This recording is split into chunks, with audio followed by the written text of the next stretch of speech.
qué mal que anda, por Dios.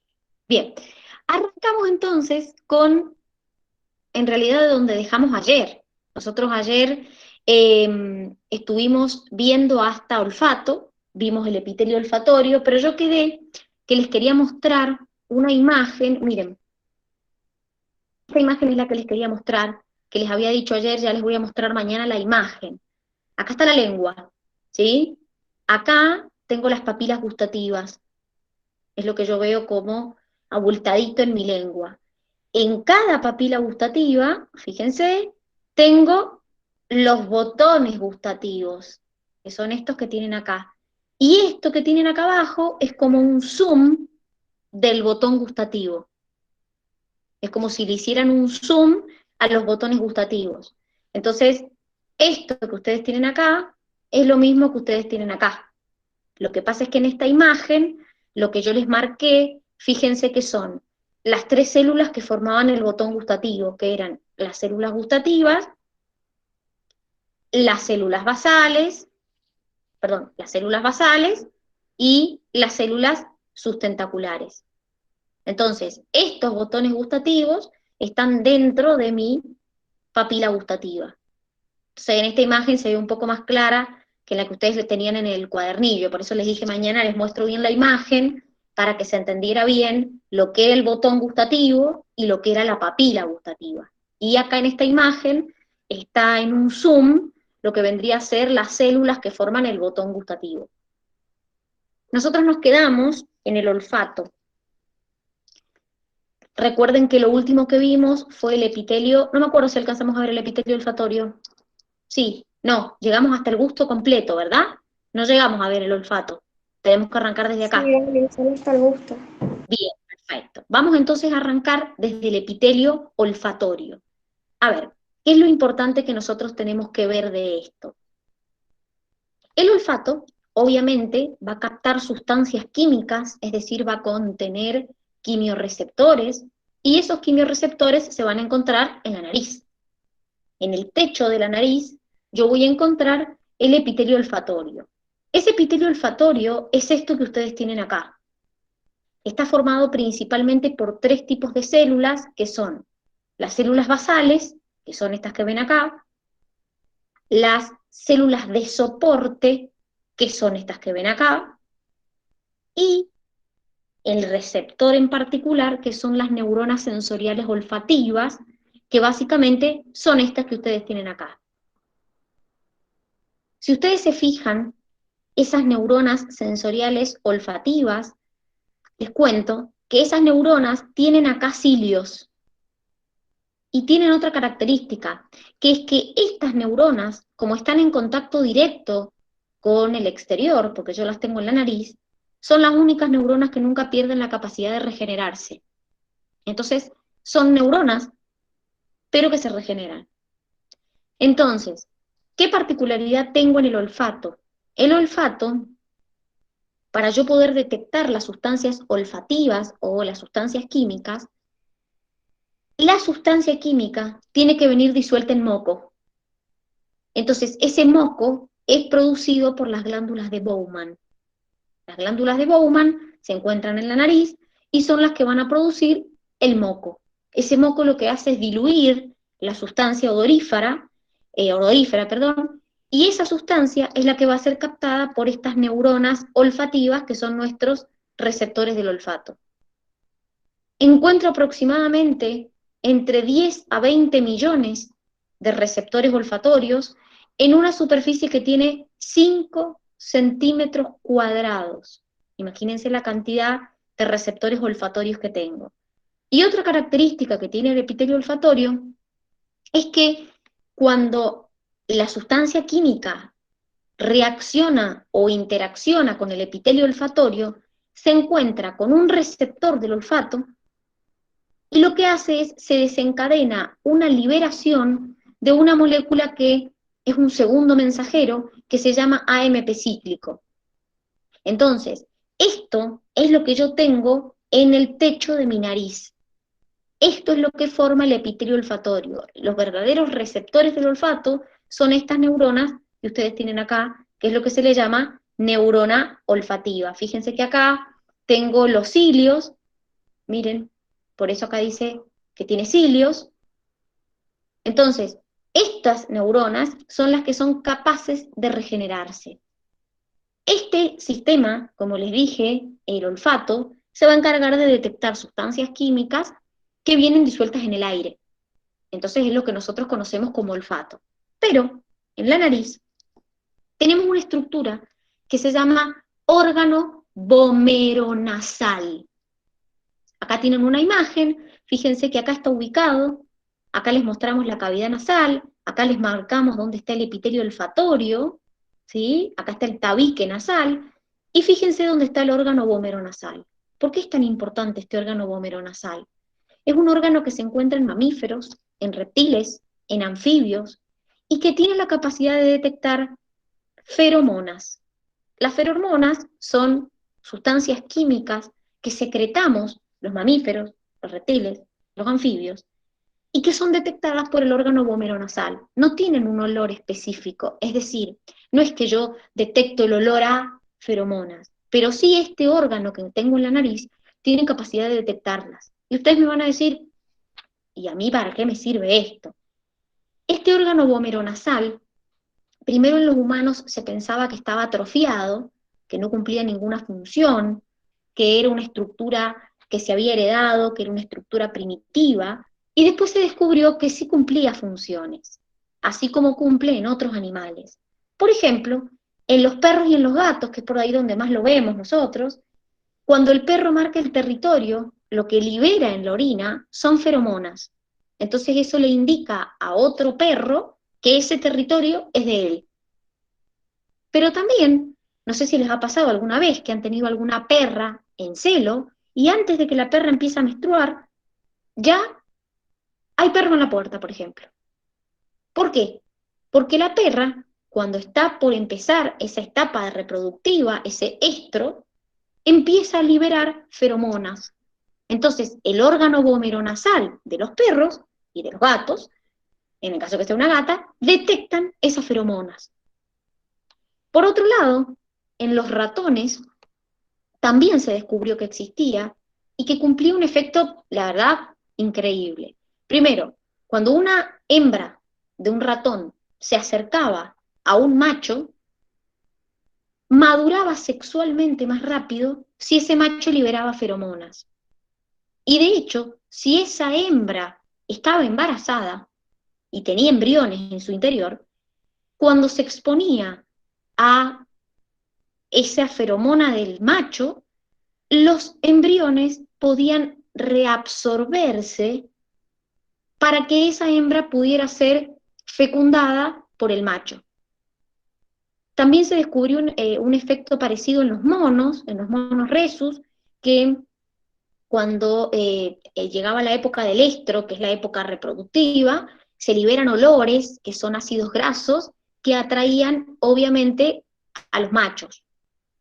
Pero en el humano, por más que parezcan que solamente es en otros animales, en el humano también se ha descubierto que este órgano, al principio, como les dije, se pensaba que no, pero se ha descubierto que sí cumple funciones ese órgano vomeronasal. Por ejemplo, no sé si les ha pasado, que el olor corporal, el olor que uno por ahí siente sobre todo en la época de la pubertad, que generalmente proviene del pelo púbico y de las axilas, son ácidos grasos libres que lo que hacen es atraer al sexo opuesto. Pero no solamente esto, por ahí a las chicas les es más familiar. No sé si alguna vez les ha pasado que uno dice, no sé, está mucho tiempo con una amiga y dice, ay, a mí la menstruación ocurre en tal época, ay, a mí también. Bueno, se ha comprobado que en las mujeres que están mucho tiempo juntas, también hay una sincronización de ciclos menstruales gracias a estas feromonas y a este órgano vomeronasal que las detecta. Entonces, acá les mostramos algunos de los ejemplos que se han demostrado en las feromonas. La verdad es que es muy interesante esto de las feromonas, porque no solamente regula ciclos menstruales o ciclos sexuales, sino también hay estudios que comprueban que las feromonas, por ejemplo, son liberadas por la madre para regular el comportamiento de su cría. Entonces justamente el otro día estaba leyendo un estudio sobre eso, donde decía que, por ejemplo, cuando uno expone a las crías a feromonas, como esas feromonas son liberadas por la madre, le da como una sensación antiestrés a la cría. Entonces la verdad es que uno no hace una detección consciente, no tiene un olor particular la feromona, pero nosotros tenemos el órgano vomeronasal que tiene la capacidad de detectar esas feromonas. ¿Se entiende esto del órgano vomeronasal? Sí, entiendo. Bien, perfecto. Una pregunta, ¿a qué se Lo que refiere quieras. la absorción de los fetos? Se reabsorben, el feto o el embrión que se formó se reabsorbe y es como que esa hembra no hubiera estado nunca embarazada. Entonces nunca ese embrión llega a término, en el caso de la rata, porque al reabsorberse el embrión hace que pueda ser copulada por otro macho, por otra rata. A eso se refiere. Bien, entonces, hemos visto hasta acá el olfato. Vamos ahora con el sistema auditivo y vestibular. ¿Por qué insisto, o por qué decimos auditivo y vestibular? Porque la verdad, chicos, que un poco yo se los estuve contando ayer cuando estábamos en presencialidad, y yo les conté que el oído, no solamente me servía para la audición, sino también que el oído me servía para, por ejemplo, la propiocepción. Es decir, ayer lo estuvimos viendo, para mantener o para tener noción de la posición de mi cuerpo o de alguna parte de mi cuerpo. Entonces, esto que tienen acá es como una vista en general de lo que es el oído. El oído tiene una parte externa, una parte media y una parte interna. Ya vamos a ir viendo por parte. Pero esto es como el oído en general. El oído, como les dije, lo que, además de permitirme acá, fíjense que está relacionado con la detección de los sonidos, el oído humano puede detectar de 16 a 20.000 Hz, que es la unidad en la que se mide el sonido. En un niño eso aumenta, es decir, un niño puede detectar hasta 25.000 Hz. Y, si se acuerdan lo que estuvimos hablando también, estuvimos viendo que el sonido es una vibración de moléculas que se transmitía por el aire. Entonces, vamos a empezar a ver por parte este oído, primero vamos a ver el externo, después vamos a ver el medio y después vamos a ver el interno. Lo que a mí me interesa que entiendan es que el oído no solamente cumple una función auditiva, que la vamos a ver obviamente, esa función auditiva, sino que también el oído participa en los procesos de propiocepción. Y de eso se encarga lo que nosotros llamamos el aparato vestibular del oído. Ahora lo vamos a ver, pero como para que se vayan, de hecho yo creo que ayer también les estuve comentando eso. Empezamos con el oído externo, es lo que nosotros vemos. El pabellón de la oreja es cartílago más piel, esto que tienen acá, que se ve, y lo que sigue a continuación es el conducto auditivo externo. Pabellón de la oreja, conducto auditivo externo. ¿Sí? Entonces, esto es lo que nosotros le llamamos el oído externo. Pabellón, conducto. ¿Para qué sirve esto? Esto sirve para encauzar el aire. Es muy importante que entiendan, y ya se lo van a terminar de entender cuando termine la explicación, que tanto en el oído externo como en el oído medio, lo que se transporta es aire, o lo que se mueve es aire y vibraciones, pero en el oído interno hay líquido, no hay aire. Entonces, este oído externo lo que va a hacer es encauzar el sonido, las ondas, desde el pabellón hacia el conducto auditivo externo. Acá hay una membrana, ya se las voy a mostrar mejor, que se llama tímpano o membrana timpánica, que tiene forma como de un cono, así, no es recta, y esa membrana que ustedes tienen acá, que es el tímpano, es lo que me separa el oído externo del oído medio, que es la parte que sigue a continuación, que es esta que tengo acá.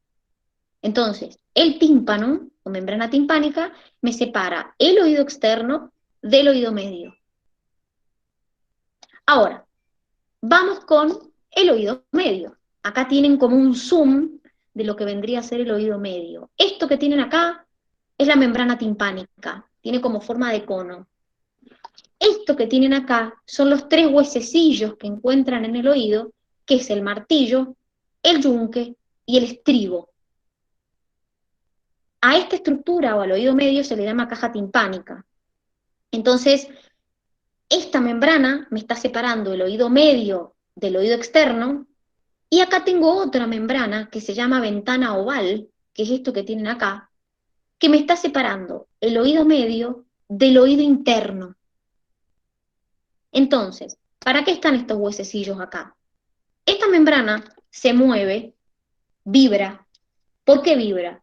Vibra porque el aire viene por acá y hace vibrar al tímpano. Entonces, este tímpano vibra y esa vibración se transmite al martillo, y esto es una serie de huesecitos en cadena. Entonces, del martillo al yunque y del yunque al estribo. Y finalmente el estribo es el que golpea, el que mueve a la ventana oval, que es esta membrana que tienen acá. Entonces, esto es lo que conocemos como el oído medio. Si ustedes se fijan, el tímpano, membrana timpánica, es más pequeña que la ventana oval. ¿Por qué? Porque yo, tanto en el oído externo como en el oído medio, muevo aire, transmito vibraciones. Pero a partir del oído interno, que es esto que tengo acá, yo lo que voy a mover va a ser líquido. ¿Y por qué hago esta aclaración? Porque es más difícil mover líquido que mover aire. Entonces, ustedes todavía algunos no han visto física o no han visto esta parte de física, pero les comento. Acá hay una relación de superficie-presión o área-presión. ¿Alguno se acuerda cómo era esa relación? El área con la presión, a mayor superficie, ¿qué pasaba con la presión? ¿Cómo era esto?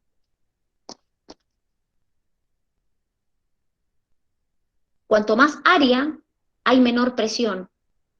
Cuanto menos área, hay mayor presión. Entonces, ¿qué pasa? Vibra el tímpano. Se transmiten esas vibraciones por los huesecillos. Entonces, como esta membrana tiene menos área, cuando la presión la mueve, o sea, cuando la vibración llega, la presión es mayor. ¿Por qué? Porque yo necesito lo que viene a continuación, que es esto que tengo acá, que es el oído interno, donde adentro hay líquido. Entonces, estos huesecillos me tienen que generar la suficiente presión para poder mover el líquido que tengo acá dentro del oído interno. Esa es la razón por la que la ventana oval es más pequeña que la membrana timpánica. Pero a su vez, nuestro oído medio, que es esto que tienen acá, está conectado con la nasofaringe. Está conectado por una estructura que se llama trompa de Eustaquio. La trompa de Eustaquio, está, miren. La trompa de Eustaquio me conecta el oído medio con la faringe. Ya lo vamos a ver, hay muchos que no lo han visto. La faringe es un tubo, un conducto que pertenece tanto al sistema digestivo como al sistema respiratorio. Entonces, en el caso del sistema respiratorio, me conecta la nariz con la laringe. En el caso del sistema digestivo, la boca con el esófago. ¿Por qué hago esta aclaración? Porque esa trompa de Eustaquio que tengo acá, que me está conectando el oído medio con la faringe, tiene una razón de ser, que es igualar presiones, equilibrar presiones. Ahí les muestro la imagen más grande. ¿Qué quiere decir esto? Me iguala la presión del tímpano con la presión atmosférica. Por eso, cuando nosotros nos sonamos la nariz, muchas veces se nos tapan los oídos. Entonces, ¿qué es lo que pasa? Y depende, y a veces la tengo que sacar y a veces vuelve a salir. Depende. Entonces, esa trompa de Eustaquio es la que me permite a mí que los oídos se mantengan a una presión, o mejor dicho, que el tímpano mantenga la misma presión que la presión atmosférica. Por eso cuando uno a veces se suena la nariz, como tapa la entrada de aire, se te tapan los oídos. Eso es porque las presiones no se igualaron. Entonces, el oído se tapa. Por eso, cuando nosotros nos metemos debajo del agua, muchas veces nos tapamos la nariz. Porque como abajo del agua hay más presión, lo que hacemos es tratar de que los oídos no se nos tapen. Es decir, equilibrar las presiones. Esto ya lo van a terminar de entender cuando vean física y vean hidrostática, van a terminar de entender esto de equilibrar las presiones, ¿sí? Pero esta trompa de Eustaquio, que es la que estamos viendo acá, es la que nos comunica el oído con la faringe, puntualmente con la primer porción de la faringe, que es la nasofaringe. Entonces, hemos visto el oído externo, que es esto que tengo acá, hemos visto el oído medio, que son los huesecillos, tímpano y ventana oval me determinan el oído medio, y a partir de ahí empiezo con el oído interno, que es como la parte más complicada del oído. Miren, el oído interno lo podríamos como segmentar en dos partes. ¿Por qué? Porque yo tengo acá lo que se llaman canales semicirculares y dos estructuras que se llaman sáculo y utrículo, y toda esta región no participa en la audición, sino que participa en lo que se llama la propiocepción. Y esta estructura que tienen acá, que es lo que se llama caracolo cóclea, es lo que verdaderamente participa en el proceso auditivo. Entonces, todo esto es el oído interno, pero no todo participa del proceso auditivo. ¿Sí? Repito, acá tengo los canales semicirculares, que son estos tres, y acá tengo dos estructuras que se llaman sáculo y utrículo, y todo esto es una región de propiocepción. Y esto es donde verdaderamente se va a producir la audición, que se llama caracol o cóclea. Ahora, ya les voy a explicar bien el proceso auditivo y para que entiendan bien el proceso de propiocepción. ¿Qué me interesa que veamos acá? El oído interno, yo les dije que tiene líquido, que yo lo que movía era líquido. Entonces, antes de poder entender, tengo que ver la estructura del oído interno. El oído interno va a tener una parte ósea y dentro de esa parte ósea una parte membranosa. Entonces, voy a tener los conductos semicirculares óseos, que son estos. El vestíbulo óseo, que es esta región que tengo acá. Y el caracol óseo, que es esta región que tengo acá. Dentro de esa estructura ósea voy a tener la parte membranosa. ¿Qué quiere decir? Dentro de los conductos semicirculares óseos están los conductos membranosos, dentro del vestíbulo óseo el vestíbulo membranoso, y dentro del caracol óseo el caracol membranoso. ¿Por qué hago esta aclaración? Y ahí viene el porqué del líquido. Porque nosotros en el oído interno vamos a tener dos líquidos, la perilinfa y la endolinfa. La perilinfa se encuentra entre esta estructura ósea y las estructuras membranosas. Y la endolinfa se encuentra dentro de las estructuras membranosas. Y ese es el líquido que yo voy a mover. Cuando yo les digo, chicos, lo que yo muevo en el oído interno es líquido, es justamente esto que tengo acá. Entonces, repito, la perilinfa se encuentra entre la parte ósea y la parte membranosa, y la endolinfa se encuentra dentro de lo que son las estructuras membranosas. Entonces, si nosotros nos concentramos en la propiocepción, nosotros vamos a tener que distinguir los conductos semicirculares y el vestíbulo. Es decir, toda esta región que yo tengo acá, esta imagen la tienen en el cuadernillo. Dentro de estas estructuras, yo voy a tener, dentro de lo que yo le llamo el vestíbulo, el utrículo y el sáculo. Todas estas regiones participan en lo que nosotros llamamos la propiocepción. ¿Qué quiere decir? Ustedes mueven la cabeza y son conscientes de la posición de su cabeza y de la posición de su cuerpo. ¿Por qué? Porque tiene dentro estas estructuras, el sáculo y el utrículo, tienen compuestos adentro que se llaman estructuras, que se llaman otolitos, que si ustedes me preguntan, en realidad esos otolitos son compuestos carbonados que encuentro dentro de el sáculo y el utrículo, y esos otolitos son los que a nosotros nos permiten la propiocepción.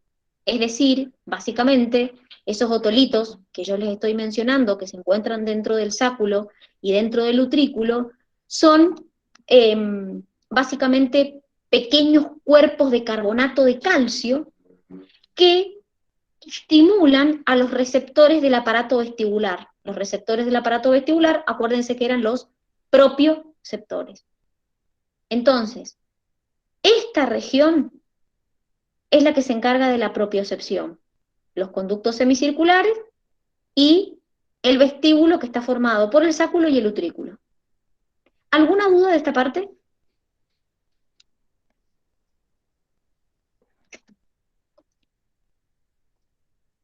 Bien, vamos entonces a la parte auditiva.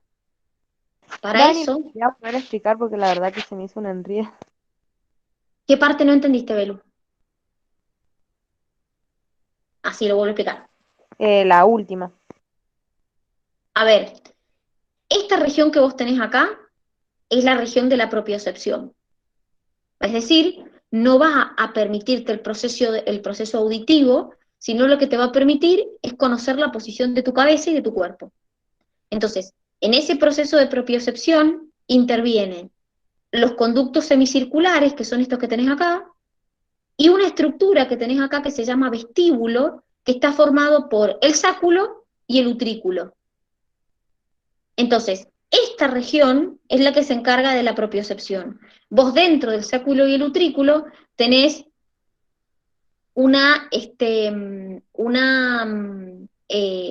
estructuras de carbonato de calcio, como piedritas de carbonato de calcio, que son las que cuando vos movés la cabeza, por ejemplo, al moverse estimulan a los propioceptores que vos tenés en esa región, y de esa manera vos sos consciente de la posición de tu cabeza. Ahora, ¿qué pasa con la audición? La audición está concentrada en esta estructura que se llama cóclea o caracol. Voy a tener la parte ósea por fuera, la perilinfa, la cóclea membranosa y dentro la endolinfa. Esto que tienen acá, que acá lo tienen más como desarrollado, diríamos, tiene un fin, que es lo siguiente. Y escúchenme, porque por ahí es medio difícil de comprender, porque como es una estructura tridimensional, por ahí es difícil de entender el recorrido que hace la onda. Voy a volver un poquito para atrás para que entiendan a dónde nos quedamos del oído medio. Yo les dije que los otolitos son compuestos como pequeñitas piedritas de carbonato de calcio que vos tenés en lo que nosotros le llamamos el vestíbulo, que son el sáculo y el utrículo.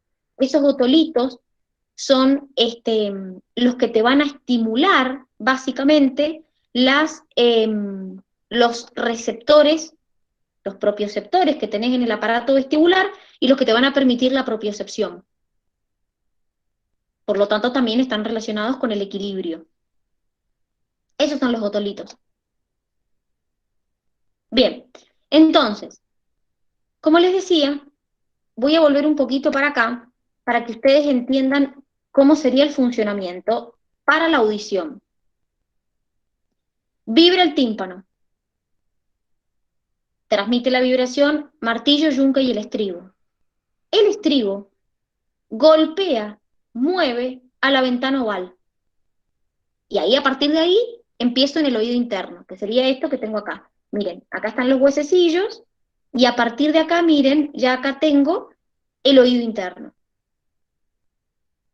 Vamos a hacerle un zoom. ¿Qué es lo que pasa? Acá fíjense que les muestran el estribo y lo que les quieren mostrar es que lo que está golpeando es sobre lo que se llama la ventana oval. Ahora, ¿qué necesito que ustedes entiendan? Esto es un caracol, ¿sí? Esto es un caracol. Imagínense un caracol. Si no se imaginan un caracol, imagínense, ¿vieron esos toboganes de los niños que son como así? Como que son así. Bueno, entonces, ustedes piensen que dentro de ese caracol o cóclea hay líquido. Es como si ustedes se metieran a una pileta y empujaran el agua y se generara una onda. Bueno, lo mismo, nada más que nadie lo empuja, sino que lo mueve el estribo, pasa en la cóclea. Hay un movimiento de líquido. Entonces, ¿cómo es ese movimiento de líquido? Que de hecho, para que entiendan ustedes tienen, ahí se los pongo acá, dentro del caracol, conductos.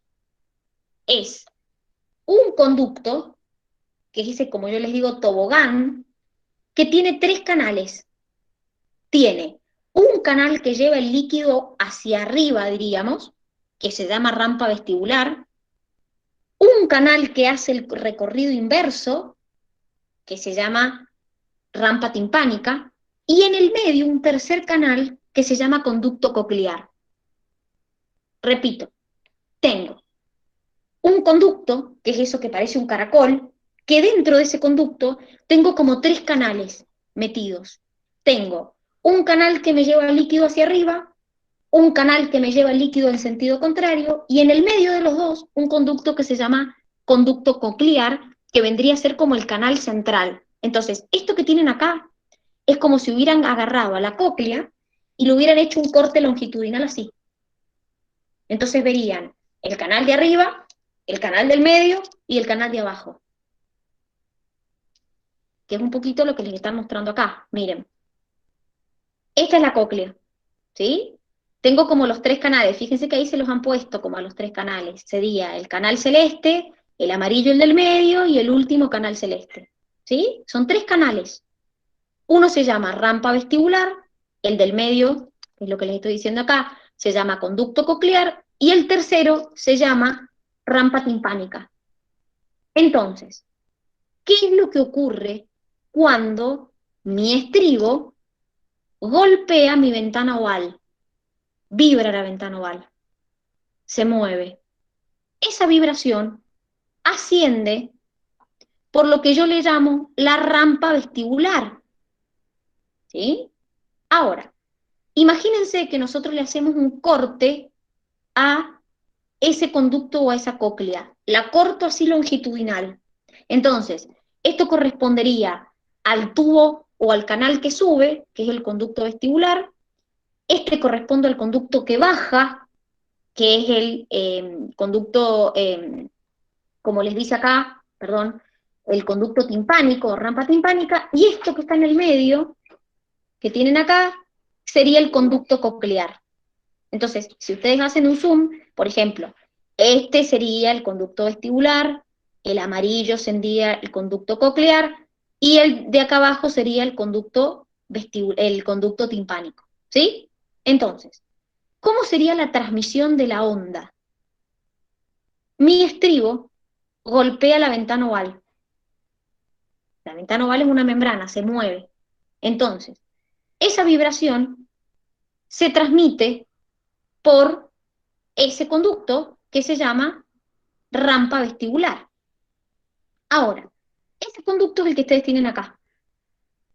Ese conducto está separado por una membrana del conducto coclear. Vuelvo a la imagen que tienen acá. Miren, este es lo que vendría a ser el líquido que tengo contenido en el conducto o rampa vestibular. Acá hay una membrana, que se llama membrana de Meissner, que hace que tome conducto con el canal del medio, que es el conducto coclear, y esta membrana me comunica con el canal de abajo, que es la rampa timpánica. Entonces, imagínense que acá yo tengo líquido, Acá yo tengo líquido, de acá yo tengo líquido. ¿Qué es este líquido que estamos hablando acá? Entonces, ¿qué es lo que ocurre? Se mueve se mueve el estribo y me mueve la ventana oval, ¿sí? Esa ventana oval vibra. Esa onda que se genera se transmite por este conducto vestibular, que es este que tengo acá. Pero ese conducto vestibular está apoyado sobre una membrana. Entonces, ¿qué le va a pasar a la membrana cuando acá se generen ondas? Va a vibrar. Cuando esta membrana vibre, que es esta misma membrana que tienen acá, lo que va a pasar es que esas vibraciones se van a transmitir al conducto coclear, que es este que tienen acá. Cuando lleguen al conducto coclear, acá hay una membrana, que se las voy a poner acá para que la vean mejor, que se llama membrana basilar. Sobre esa membrana basilar encuentro células, que las tengo acá, que se llaman células ciliadas, porque acá en el extremito tienen cilios. Y están apoyados sobre otra membrana que se llama membrana tectorial. Entonces, ¿qué pasa? Vienen vibraciones, ondas. Se mueve esta membrana. Esas ondas se transmiten al líquido que yo tengo en el conducto coclear. Se mueve esta membrana, que es la membrana basilar. Cuando se mueve, estas células ciliadas también se mueven. Entonces, cuando los cilios tocan esta membrana, que es la tectorial, se genera el impulso nervioso. Ese impulso nervioso es el que se va a conducir por este nervio que tengo acá, que es un nervio auditivo, a la corteza auditiva. Entonces, ¿qué va a pasar con esa vibración? ¿Se va a detener ahí? No. Cuando esta vibra, que es la membrana basilar, esa transmisión se transmite al próximo conducto, que es lo que llamo rampa timpánica, y finalmente toma contacto con una ventana que se llama ventana redonda, que la tienen, esperen, en una imagen de después. Acá, miren. Esto es como un zoom de lo que está pasando acá. Esta imagen es un zoom de lo que está pasando acá. Entonces, ¿cómo sería? Esta estructura que tienen acá, chicos, se llama órgano de Corti, y es la estructura encargada del proceso de la audición. Es decir, de toda la cóclea, la estructura encargada del proceso de la audición es el órgano de Corti, que es lo que tengo acá. Entonces, ¿cómo sería la onda? Repito, se mueve el estribo sobre la ventana oval, me genera una onda. Esa onda se mueve por la rampa vestibular, acá genero ondas. Se mueve esta membrana, pasan las vibraciones al conducto coclear, se mueve la membrana basilar. Al moverse la membrana basilar, se mueven estas células ciliadas que forman el órgano de Corti, que tocan la membrana tectorial, que vendría a ser lo que tengo acá, chicas. Se mueve esta membrana basilar, al moverse, las células del órgano de Corti tocan la membrana tectorial y se genera el impulso nervioso. Esto que tienen acá es el nervio auditivo, que es lo mismo que tienen acá. Entonces este nervio lleva ese impulso nervioso hasta la corteza auditiva, que es la encargada de la audición. Entonces, ¿qué es lo que pasa? Este entra dentro de los pares craneales, acuérdense que los pares craneales eran 12, este corresponde al par 8, y este nervio es el que va a llevar la información a la corteza auditiva, donde yo voy a terminar haciendo el proceso de la audición. Entonces, la estructura fundamental para que yo escuche es el órgano de Corti, que es donde verdaderamente se convierte el estímulo en un potencial de acción o un impulso nervioso. Esto que tienen acá, el órgano de Corti, es un zoom de lo que tienen acá. Acá está la membrana basilar, acá están las células ciliadas, y acá está la membrana tectorial. Y acá está el nervio auditivo. Y acá es el oído medio. Entonces, fíjense, acá está martillo, yunque, estribo. Acá está la ventana oval, que es donde el estribo golpea, y acá lo que les están mostrando es cómo las vibraciones suben y después vuelven hasta lo que se llama la ventana redonda, que es esto que tienen acá. Entonces, yo sé que por ahí es un poco complicado de entender porque acá lo vemos plano y es una estructura tridimensional. Entonces, claro, ustedes dicen, ¿cómo de un conducto encuentro una cosa plana? No tiene lógica.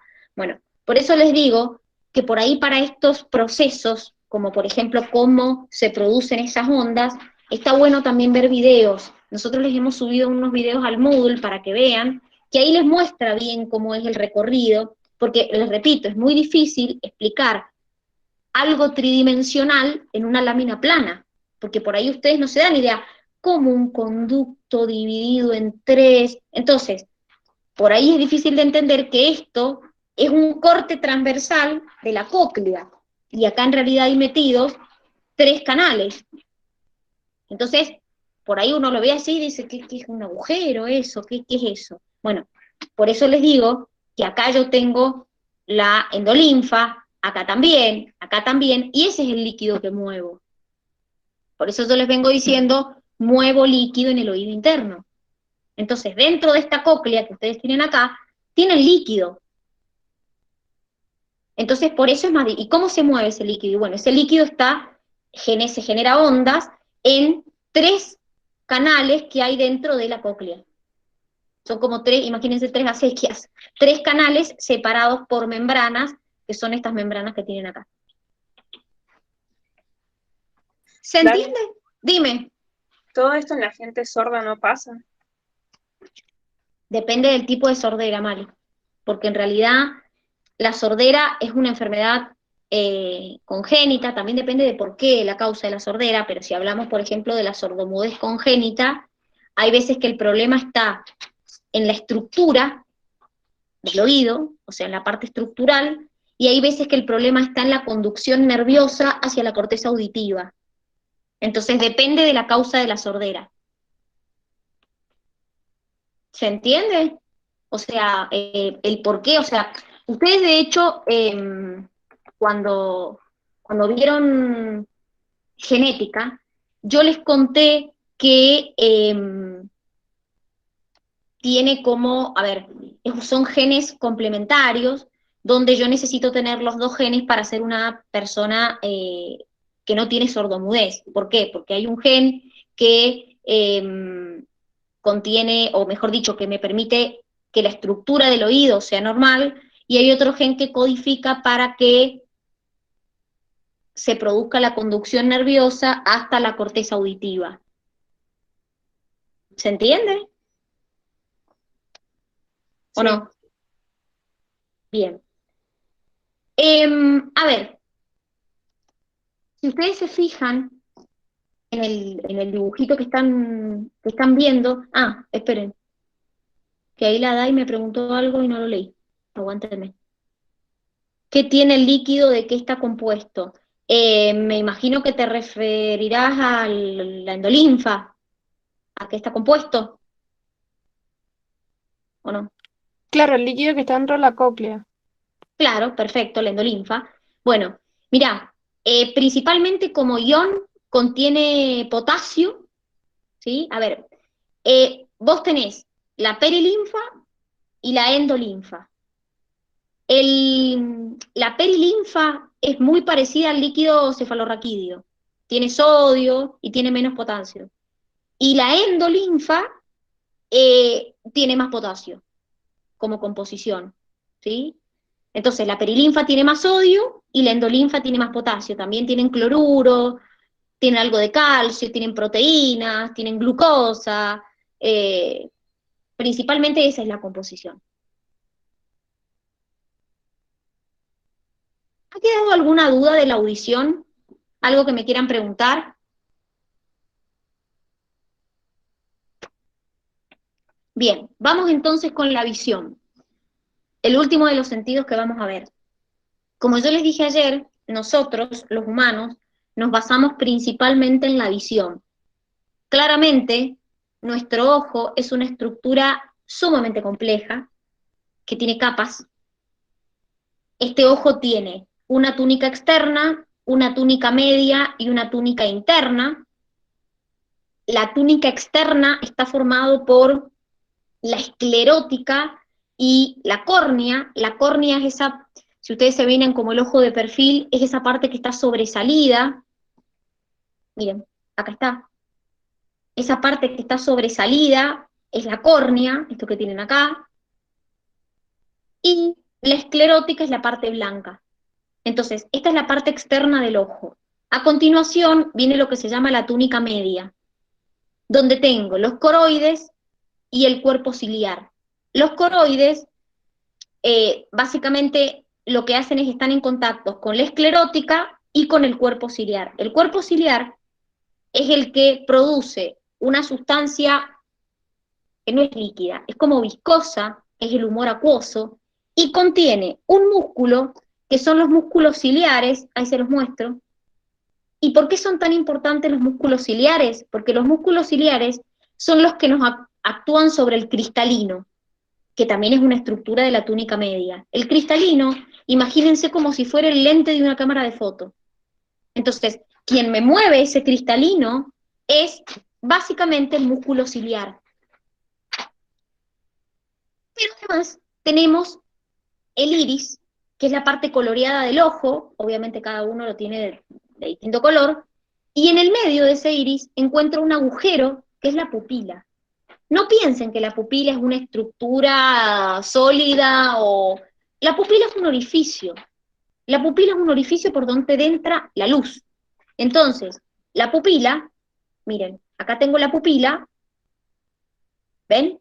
Esa pupila es la que básicamente se abre o se cierra para regular la entrada de la luz. Eso es lo que básicamente hace la pupila, regular la entrada de la luz. Entonces, esa pupila, cuando hay poca luz, se dilata, y cuando hay mucha luz, se contrae. Por ahí en nosotros no se ve tanto, pero en ciertos animales, como por ejemplo los gatos, se nota claro el tema de la pupila que se contrae y la pupila que se dilata. También obviamente estuvimos viendo que la activación del simpático nos dilata las pupilas, es decir, bueno, básicamente hay un control de la regulación de la entrada de la luz. Y la túnica más profunda del ojo es la retina, es la parte más posterior, miren. Entonces, esa retina es donde yo encuentro puntualmente a los fotorreceptores que estuvimos hablando ayer, a los conos y a los bastones. Nosotros vimos que existían fotorreceptores de luz, existen dos tipos, los conos y los bastones, pero la realidad es que estos conos y estos bastones no es que hay una sola capita, hay 10 capas de células que forman parte de la retina. Entonces, de toda la luz que entra, que ahora les voy a contar cómo es el recorrido de la luz, a mi retina llegan solamente el 10%.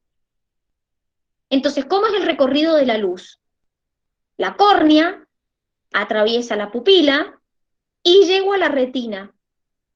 En la retina tengo 10 capas de células y es donde están los fotorreceptores, que son los conos y los bastones. El cono es el que me permite ver a color y el bastón el que me permite la visión en blanco y negro.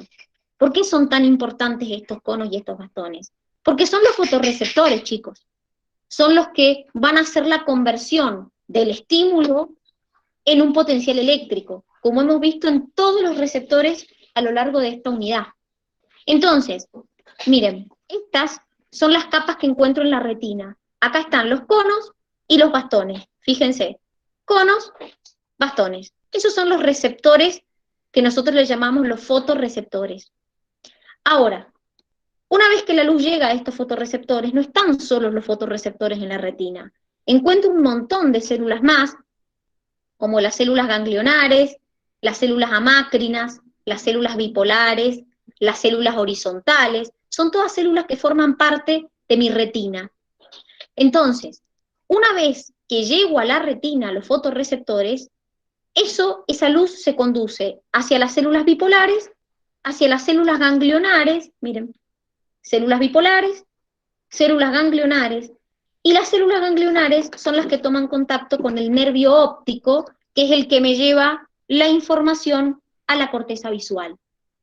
Entonces, todas estas células son las que se encuentran en la retina. No es que es una sola capa de células. En mi retina hay una región donde no existen fotorreceptores porque está el nervio óptico. Esa región se llama punto ciego. Pero también hay un área, miren, les comento, en la retina en general hay una relación que se llama 125:1. Es decir, que existen 125 millones de fotorreceptores y 1 millón de axones que forman el nervio óptico. Pero hay un punto, una zona, un área de mi retina que se llama el área de mayor agudeza visual, que es lo que se conoce como fobia. En ese punto se llama mayor área área de mayor agudeza visual porque es el punto de la retina donde tengo 1 millón de fotorreceptores y 1 millón de axones que forman el nervio óptico. Entonces, la retina, que es la parte posterior, es la que verdaderamente me va a captar la luz, porque puntualmente ahí tengo los conos y los bastones, que son los fotorreceptores que captan la luz. Ahora, si ustedes se fijan, ¿por qué pueden captar la luz estos fotorreceptores? Pueden captar la luz porque tienen un pigmento visual, un pigmento que capta la luz, que se llama rodopsina, que está formado por la opsina y el retinal. La opsina es distinto en los conos y en los bastones. El retinal es igual en los conos y en los bastones. El retinal es una sustancia que deriva de la vitamina A, es decir, a partir de la vitamina A como precursor puedo formar retinal. Por eso es este tema que nos dicen, hay que comer zanahoria para la vista. En realidad hay que comer fuentes de vitamina A, porque la vitamina A es un precursor del retinal, que es el que nos permite formar la rodopsina, que es el pigmento que tengo en los conos y en los bastones. Entonces, los conos, que son los que nos permiten la visión a color, tiene 3 pigmentos, rojo, verde y azul. Entonces, cuando la luz incide en la rodopsina, hay un cambio conformacional en la opsina. Entonces, esto es lo que hace que se genere ese potencial químico, o potencial de acción, o impulso nervioso, que es lo que va hacia, o sea, por el nervio óptico, hasta la corteza visual. Pero quiero que miremos una cosa. Miren, esto es un ojo.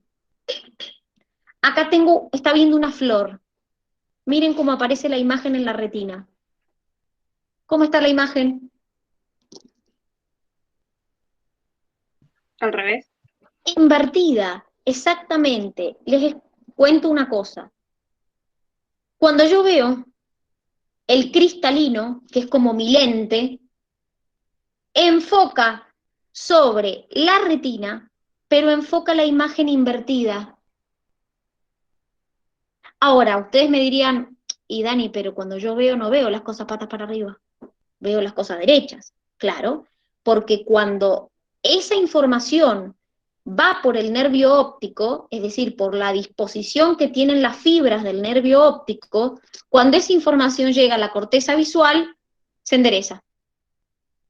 Entonces, por más que el cristalino, cuando enfoca sobre la retina, la enfoque al revés, la de vuelta, cuando esa información llega a mi corteza visual, que es la que va a procesar la información, la vuelve a enderezar. Entonces, por eso yo veo las imágenes derechas y no veo las cosas dadas vuelta o patas para arriba, diríamos.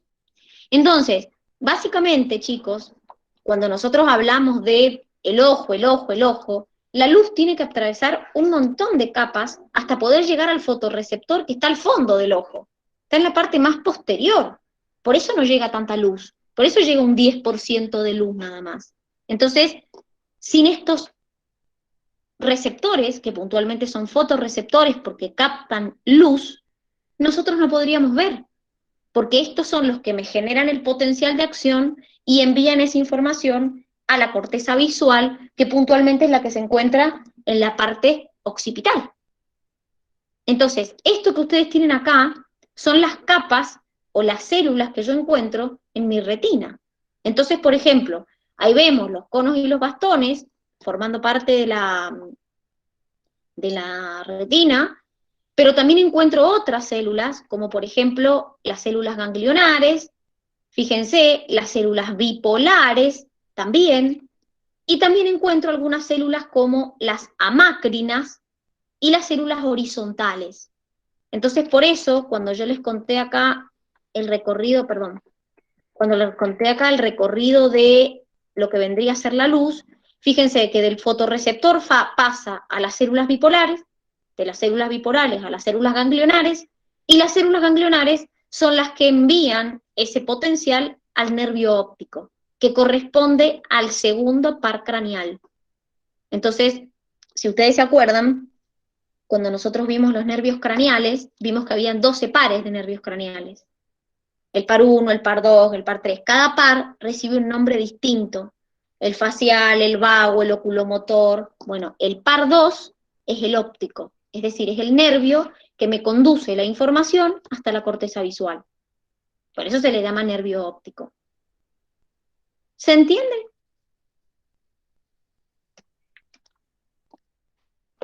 Sí, Dani. Bien. ¿Alguna duda? ¿Algo que me quieran preguntar? ¿Algo que no se haya entendido de lo que hemos visto? Igual les voy a pedir, porfa, que nosotros nos volvemos a ver mañana en el TP, o sea, vamos a hacer mañana el TP, que traten de leer la unidad para mañana, así podemos ver las dudas, porque por ahí, qué sé yo, hay procesos que son un poquito más complicados de entender, como por ejemplo, no sé, la parte de la audición, o por ahí esta parte de la visión, entonces traten de leerse la unidad para mañana, así mañana podemos hacer el TP y después ver las dudas, ¿sí? Pero hasta acá llegaría la unidad de órganos de los sentidos, que es lo que también rinden la semana que viene, el día martes. Bueno, muchachos, si no hay ninguna duda más, dejamos hasta acá. Mañana hacemos TP evaluatorio y la corrección del TP evaluatorio. Nos vemos mañana, que tengan una hermosa tarde. Chau, chau. Hasta mañana. Chau, nos vemos. Chau, chau. Hasta mañana.